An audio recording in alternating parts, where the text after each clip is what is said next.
Halo teman-teman, saya Dwi Puspita Satriana, saya salah satu konselor dari Biro Psikologi Psikodinamika.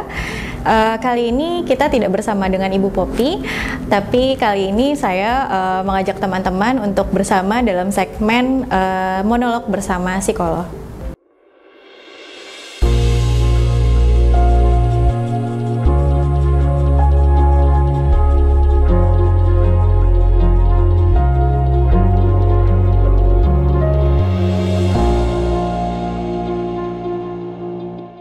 Hari ini kita akan membahas tentang déjà vu.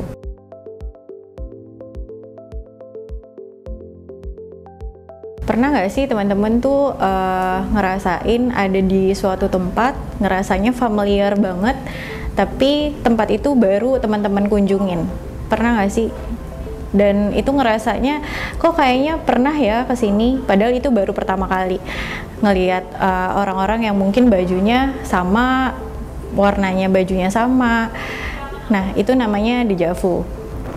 Nah, déjà vu dalam psikologi sebenarnya diambil dalam bahasa asing, tepatnya bahasa Prancis. Dalam hal ini merupakan sebuah perasaan yang bisa dialami sama siapapun atau suatu hal yang dirasa pernah terjadi sebelumnya. Dalam sudut pandang psikologi, déjà vu merupakan gangguan ingatan. Ingatan adalah keseluruhan pengalaman masa lalu yang dapat diingat kembali. Nah, untuk ingatan ini dibaginya dalam 3 tahap, yaitu pencatatan, penyimpanan, lalu pemanggilan kembali atau recall. Nah, misalnya nih, kita kenalan sama seseorang di jalan. Nah, kita kenalan, kita tahu namanya siapa, wajahnya seperti apa, dia memakai baju seperti apa, kita mencatatnya dalam memori kita, lalu kita menyimpan di dalam memori kita.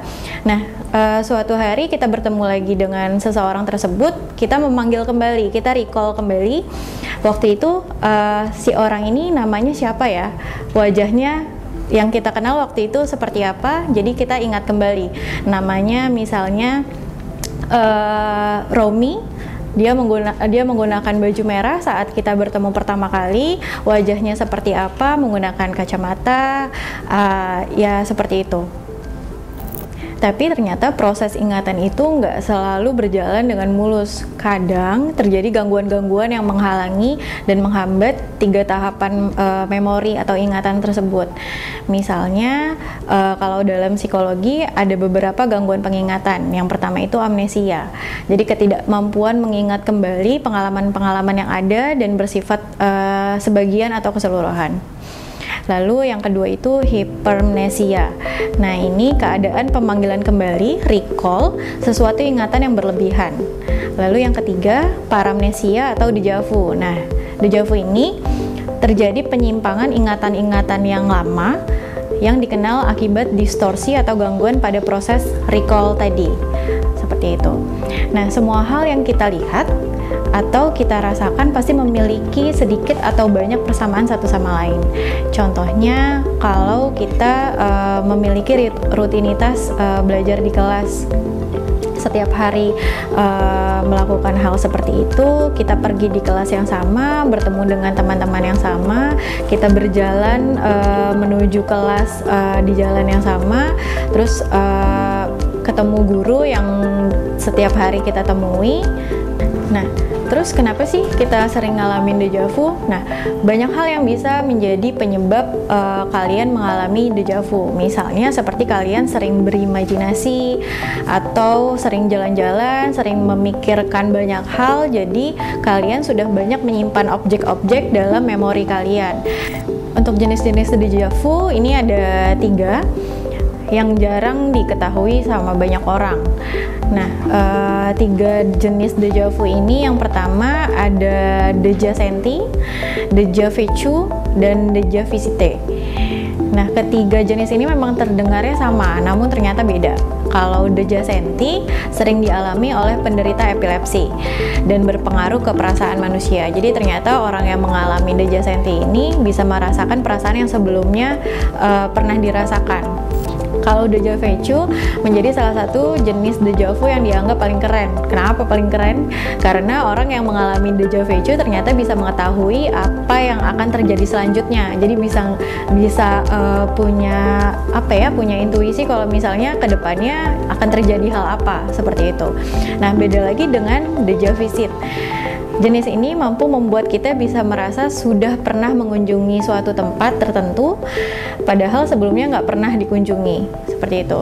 Nah, terus gimana sih cara ngatasin déjà vu ini? Sebenarnya déjà vu ini bukan sebuah penyakit dan bukan sebuah gangguan jiwa yang tidak disadari ataupun kayak kelainan yang mungkin bisa disembuhkan, bukan seperti itu.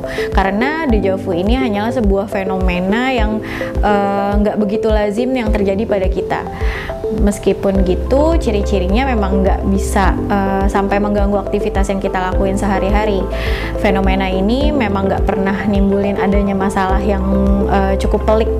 Tapi kalau misalnya kalian sering ngalamin déjà vu dan ngerasa resah karena ngalamin déjà vu yang berkelanjutan, kalian boleh cari ke Instagram Poppy Psikolog dan kalian boleh tanya untuk konsultasi lebih lanjut kenapa kalian bisa ngerasain déjà vu yang berkelanjutan. Nah, nanti kalian bisa ngunjungin link ini untuk bertanya-tanya lebih lanjut ke admin kalau misalnya kalian butuh konsultasi mengenai seringnya kalian mengalami déjà vu ini. Assalamualaikum warahmatullahi wabarakatuh. Hey, sadar nggak sih kalau banyak banget orang nih di luar sana yang lebih fokus untuk hal-hal rutinitas sehari-hari. Katakanlah bekerja, katakanlah mengurusi anak, katakanlah mengurusi rumah tangga secara fisik, rutinitas.